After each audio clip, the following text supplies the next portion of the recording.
الحمد لله رب العالمين القائل في كتابه العزيز: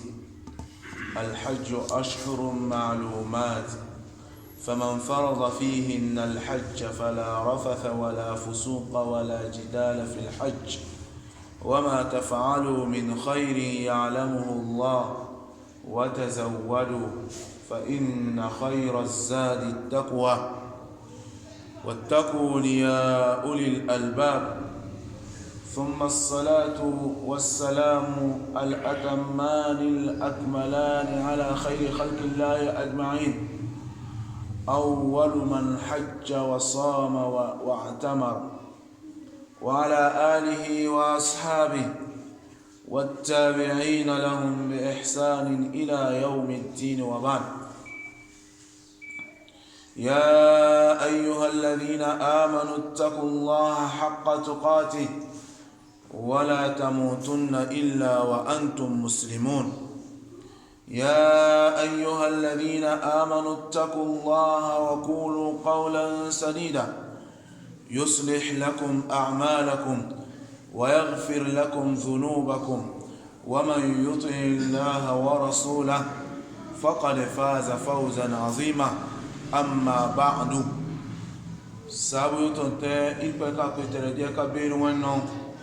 تكالكول باي ونور باي بيديكا أهمان سابو يو بيديا كي وانتلا جرمان تكونا أكي أجي برانو هندو فايونو كابرا هندو بنتايو. أشهر معلومات هجي tantere wayo berino ka abarano handu bente foyono ka alfayo na handu yoni kabu yenki ko sawo na meferi handu na fegideyo handu naduka la ya handu ya handu hizawa ya bara haji wen solu yo wen alamari ka nima alazin na aziya masolu asina sika iwe ngazi ya yo na lazi yo ngono ko solu ngono ko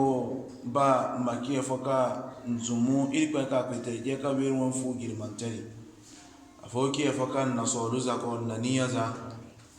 afoyo mo nzumu paradiko afoyo obine ngono ko nia ho to ili kwa ka kwete ka biru mania ushikawa ikwa makwenda na bismillah bima yeki ikwa mayeti kitefu na alhamdulillah. Waikani ya gono solu gono natunikina hefana retagina hefana sintigina bafuma suka ake abina kuna helmansa ina bisa helmansa wane wina bisa gina mbaduwa hajina mbaduwa gbe katena au haji kere wen gbe kere agonna wen wakati yono agonna wen tano kada adito sadino din haita sadino naduwa haji dia haji wen alamar yokuna kaido girmanteo iba foyo kabu kelese kasiman nagbe yoka nkinte kuna naduka mebono haji baratilasi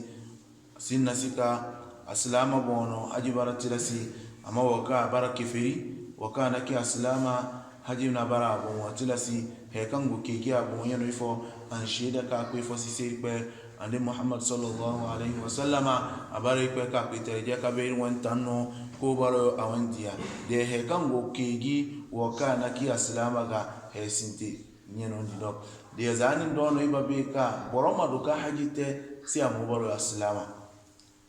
boroma duka hajite si amu baro aslama domi waka na ki aslama ilpa ka piteje ka be riki wa qadimna ila ma amilu min amalin فجعلناه هباء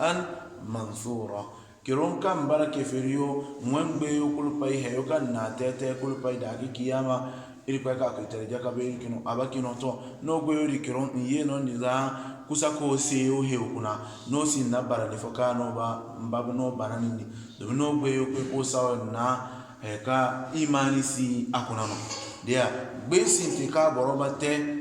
ili kwa ka kutereja ka be mata andu na tayo ikwa ka kutereja ka be do si amo baro aslama do mi keferiyo kiron wal kafir amaluhu ghayru maqbulin keferi kere awon gbe na ki efoka ikwa ka kutereja ka be bata dia aslama nyeno go bukata ga an kwe fu girmantari bori hinkante nyeno woka gonna lakari keferi wakana asinna lakari bada kwe haji awon haji na bara hefoka mbata zaman sa holokom na ko kene holokon do kamme annabi sallallahu alaihi wasallam labari kakin rufi alqalami an thalathin bori hiza fa gono kan naqalan zanga bai fa mute nsu ihe no hantun se mbine su ila lo hantun se agono bori hiza de kuna nyeno me keferi waka bara holokom hele andubani holokom he andubani de holokom atunu kakwe haji nsuka awen gingariota nsuka awen mehota nsuka awen hajika ateta si anduwa bani gina a haji maruka ke faka bara tante yana kwene ko kene ama ko kene kere he kan goba ko kene ga yeno mete ma furun na tantere wayo ma kibayo no hele saka da balaga ambi heka abaraga tilasi ya gingari mansa gingari kuka igono ko teo mefo ahima ibugate na koyo no mehoga igono kote ahima imugate na koyo sari de wakati ka toni be mabeka heyo bara igo tilasi dana kiya ko kene kere awen haji kweyo kere anabara aslama tere wen haji ka de aka balaga ankinye na haji te atonye awo ko kene badi kwe nara haji da ka ba da ki har kusumore sai an kwe aslama tere haji an kwe abun wene more yeno mbaduka ke alaji yeno mbaduka awen haji ka abara haji tante awen dalil no andi Muhammad sallallahu alaihi wasallam wen zamani ko kwe haji yeno borontu tumal ma labari ka giri kuna andi ko kwe haji nyen boyo tunu ko kwe haji zama fa non kwe kubenna zamadi nyen wa afa ya kubenna andi sallallahu alaihi wasallam nya duka boron haki noyo wane meno wane kaza mani meno woyo nyenki wedi se annabi sallallahu alaihi wasallam non na zama ya wedi profite ki fanya ki ya rasulullah yani badia ko na haji mansa ko na haji ko ba haji la na hanto ase ya nabi sallallahu alaihi wasallam ko di gonna haji amani ya gonna ladadi ko na haji amma ladadi kan ba hantun di mese ba hantundo ni wane kaza ni kan ki sabo ni kan kwe na kodi nse no ba ladadi hantu zani don rebe ka wo ka ba kwe haji si amo baro meno balagante sa mo baro boroka agonna lakari domin haji kere wen beyo si akwe mo baro lakari koni ko baro bofoka abalaga nyanze ba kweyo boroma doka kwe haji se saratio hero condition odimi anki efoka akobi awenbe kuna don boronka ngina i zan kai do ma handi ima fagine do annabi Ibrahim ya na kaaba kini awen kaaba kini obine alayhi salatu wassalam awen kaaba kini o za sare no haji beyo sinti wo kan don kin haji rite nkin be rite no yasika nkeferitere wen alamari nsinka te zenka irikpa na mforo na nsinka te zenka irikpa ka kete je ka be na nabi Ibrahim foro na de ka irikpa ka kete je ka be ka fuli gera ni yana henani yana fuli mora ni na tolu munayoni nabi sallallahu alaihi wasallam kani nyaro ka kifudi mananko tanterewa zenka nabi sallallahu alaihi wasallam foro na donc keferio nkinpe maka nkinpe haji saka nabi naka sallallahu alaihi wasallam domin da yego hoiki kaba kira kini yo gono no za nabi naka yino kaba gono de haji gbe kere agono za salamatere naka amaka aslamatere kan ya aslamatere ki meyo ya hima mahajite aslamo yo kefero yo kiro mamorul nafudi agana ilpa ka kritere ja kabe na suratu tauba zumani kiten yake bara'atun min allahi wa rasulihi إلى الذين آهدتم من المشركين فسيحوا في الأرض 4 أشهر واعلموا أنكم غير معجز الله دي إيكو كاكو تجاكا بينا أمبرغودا كفريوغا أنهما كفريفو أمورو إيكو كاكو تجاكا بينا فوكي المانتري كنا أسلام يكرو مفونو اندي دو كفريو دي وين بيكا دونكين تلينو متى نكين بي توافو تنو باسي domin kiron kino ka nyo na hima nyo mahuro irpe won fu girmante kuna na nyo wen gina yo ka nyo go danyo na nyo wen ta fe domin nyo go gina yo go zibiyo irpe ka peter ja ka be ga nyo don nyo go turkute abena hima nyo ma turkute na zibi yeri ga don kin ka wen gina yo go no ka si nsu pe tawafu se basi har baro nyo ba pe tawafu tan man zari kuna basi nya he ba be he nsu he fodam we baro yo makwe kini kuna amade mbine kwe nsinka hefote seifo kontoyo na heni zai kadi kwe igilizi yo kuna nkinko kefe o kambara yahudi na nasara kefe yo nkinko te yanomboyo irba ka peter jakabeki wa ma kana salatuhum inda albayti illa mukaan wa tasliya borondi wangbe hekan kinte haji kuna dondi anaki efono kinte si heni na kontoyo mo kontoko konto nyiri mwembe yala tantere wayo na ba heyo timi kulpa anaki tantere wayo andibi zomo kiteno andibi kano nya ka gari kaba kuna tolio gono hila abisa zonyiza ama nyeri ba ka petere ja kabeli na furu nya na tolio di kulpa nya na mboka si nya na kaba gerani nya na maka gerani nya kika anaki keferiyo ngoirono ndido aslama okero ngoirono ndido aslama okero mpeyono ndido iri ba ka petere ja kabeli bine kisino ni kamba kwe fudi kulpa mo be ka den zumu fudi ngono no lakari kanyoga ni kam bine ba kwe fudi kulpa iri pa kin kan wan alamari buriani seno iri pa ka petere ja kabeli kin kan wan alamari henna ni seno asake dengo kwe fudi iri pa ka petere ja kabeli ganna dengo kwe tantere wa fudi ibada ka iri pa na furu na gannano mbina mo be ka wan tantere wa iri pa ka petere ja kabeli ba yordan nano he kan go te kulpa den kwe ka yekite be amobaro he fono ka iri pa ba barika dan aga domin ki afakan na tukute ikwe ka peter je kabir won furi de nyanze ba gbayo ni kambara alazi nyambara azia ngono ko solo furi wen peyo sunan sudirigo sunan la ka di matunu gbe kan go peter di abara no gbe no ka agol nazaka abene go na azansi no kan kinka tenna ahimanu maturku nakirun kan wani ara zafu mankiba wani kaza anaki tenkungo pe anaki business ngokwe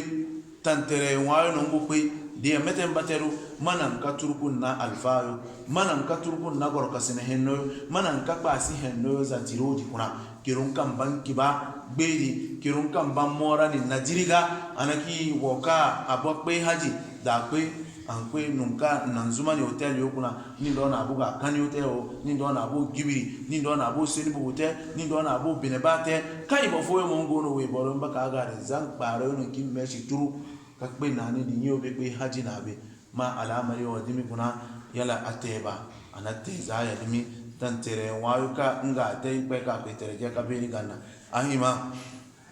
man wenteo boriani no be mate iri kwa ka petere je kaberi ganna dia ibe wo ka hima ankwe haji nyino amobaro aslama be amawen solu boriani ni alazi au azia de mwen solu ni kabeni asina tari magafara ware iri kwa ka petere je kaberi ga matuba iri kwa ka petere je kaberi ga be makigi farani kuna wo kano kuna yo mefo makigi ma izinita ndo makigi magafara te nse de tari farongo no ni na akwayo benino makigi akwayo ma nkosu wane kaza haji harawo de kwa ba niya gono ya mwen wo kan bake portable man ke portable kan no labari insha Allah harawo niya gono ya mwen wo kan be ba tira ka pe ndono asina talifo matira ka pe ndo harawo niya gono ya harawo kaza gono ya be make foka ndiro di mo baro la ka kan yo won dirono man bon mora ni na garo yo man bon mora ni na boro wen amana yo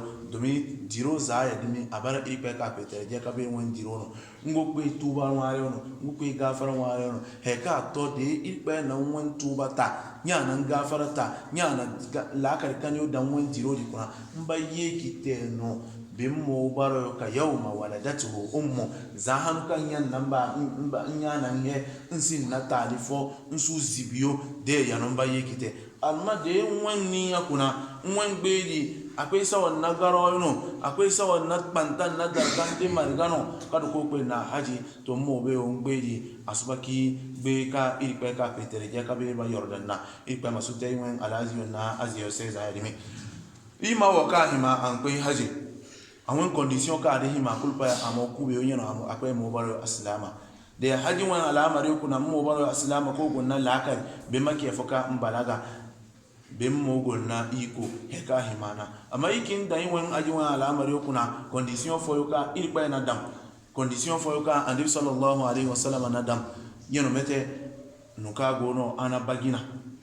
abayo ko no fi na yeno mete asin na we gina anahima an pe haji awo alo asisin ka pe haji awo waka kin pe haji se bazi no awo se boro nuka gono o ngamburu no ansuka pe haji da pe ka ye kite pene an ka mirin e fo ga dia aba wa alo astere wano gina aba business teno gina aba heo teno de kokoro banna more da ka kin har kusu an tuba ka duka ye pe do heo kul pe ka ko gono boron ko kuna mo be ka tangari ya gono ko gonga alambari na baraya aw ko foyo madam bon se da ba be na pe haji asute ya bon ma pe danya na pe asute an pe borom mo pe na mba be gina sari nya gono nke gono ba foyo gono kinki wane ka pe haji maki wallahi aba be na pe gina ni kana su ni ka pe he za ya ni kul pai senino ka borongo adam mbo kuna ka anaki adini ana ba foforo na yidi domin haji wa al'amari ikba kino walillahi ala nas hajjul bait man istata'a ilayhi sabila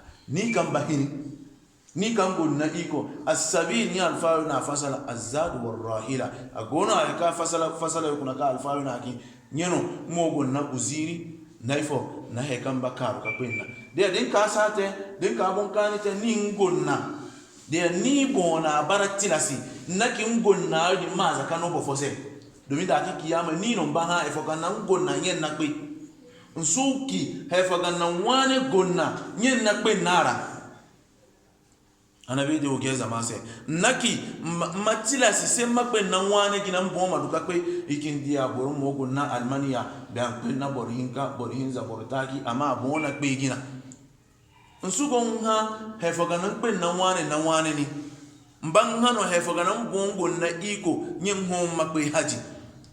dia borom maka mboyo de ba foke ka gogo na we mansa o ban pe na we haji o ban pe na we abi sara we makimete awo asu pe kina anya goro ni anakpe sara anya bo makinyeke anya goro na anakpe ila mata ele safono abakpe na nya na wane o gina ndo ka hin ka pe na we ina dia ka i mentality de iba la sabuno iyo won nun dia o gina anabara de mbalo ko kaki adina salama tele kuna dia wo ka de asin na tali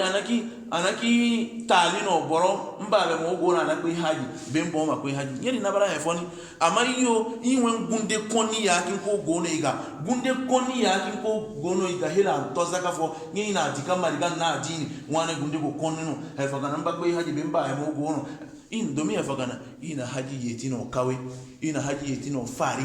he kana na de haji dongo be ka ibada no dum ka hego meho aba ego na gunde bi asu meho tani no you know dido hego ginga ni aba ego ke o goro do me asu ni ka ke ka ginga na nye hego ke o nye hego goro ko ginga na tani no ba ana ki tani me irba ka ko tere jaga be kuno fattaqullaha mastata'tum wo ibe hamburu no gabi zaka no iko zaka de wo ibe hamburu wo iko zaka di nsuko mforo na he kan sin na gabi ni nkino matantere wangabi zaka de deni yago nan iko deni yago nan gabi makben na haji nyedi kensin na talifo akinki sabu an asiri fo kinose borun gonu kan kinko gonna no ka ngo bahin ka pe haji nan bon ka problem e ko le gile amakan babe na pe di mbile subahin ka pe nan babe ni sali magoron na pe abahin ka pe abon sali ama wen problem o regle garo ka go na kulpai abahin kate amaka babe na pe anya na pe o hamburu de aka pe abon hefo borombaki wane gunde konito wane ifo ne foto wane yato anakpe na babe nya abon go pe mentality o inyori ka igun okuna anaki saria ni ndido he ka bara saria yeno metero mbonwo ka ipe na no iko makpe de ikpe na be watense maka kwe namba be kwe ne boriuno tontoni de no bine ba kwe no me fo mba be ni namba be boriuno alman bon makika ganna mpe nyen na kwe namba be ganna be boro madwa ko hefo se ni bon to mo be o ni kango hefo se ni boro kere bon za ya dimi nsina wen be yo to mo be ka ikpe ka petere ja ka be ri bon da ki kiyama ngom patu na seni tumu kala ti akwe bon ni kana ima ikpe ka petere ja ka be mai mora na za ya dimi ikpe ka petere ja ka be magafara taise ikpe mai mora na he ka boron bo seni he kan sinna wen be yo mbe suka wen hakika mbe suka dede be mo dumu ko seni za ya dimi aqulu qawli hadha wa astaghfirullah li wa lakum wa lisa'il muslimin min kulli dhanbin wa khati'a fastaghfiruhu wa tubu ilayhi innahu huwal ghafurur rahim.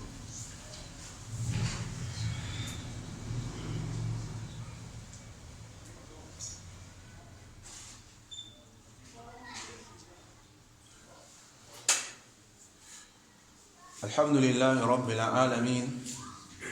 والعاقبة للمتقين ولا عدوان إلا على الظالمين ثم الصلاة والسلام الأتمان الأكملان على خير خلق الله أجمعين